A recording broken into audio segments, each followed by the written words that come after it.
அண்ணா auto வருமா? வருமா, உள்ள உட்காருங்க. சரி ஓகேண்ணா. உட்காந்துட்டேண்ணா, எடுங்க.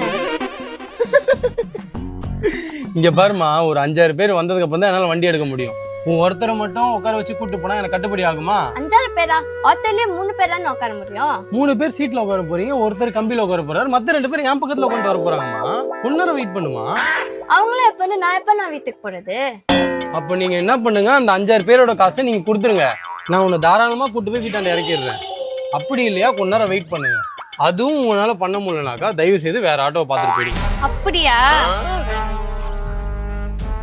அப்ப நான் எவ்வளவு வெயிட் பண்ணதுக்கு வெயிட்டிங் சார்ஜ் கொடுங்க. வெயிட்டிங் சார்ஜா? அப்படின்னா இப்போ நாங்க ஒரு ஆட்டோ புக் பண்ணி அந்த ஆட்டோ ரொம்ப நேரம் எங்களுக்காக வெயிட் பண்ணிட்டு இருந்தா நாங்க அவங்களுக்கு வெயிட்டிங் சார்ஜ் கொடுக்குறோம்ல. அப்ப நீங்க இப்போ நான் எவ்வளவு நேரம் வெயிட் பண்ணதுக்கு வெயிட்டிங் சார்ஜ் கொடுங்க. அதெல்லாம் கொடுக்க முடியாது, நல்லா பண்ணி போ.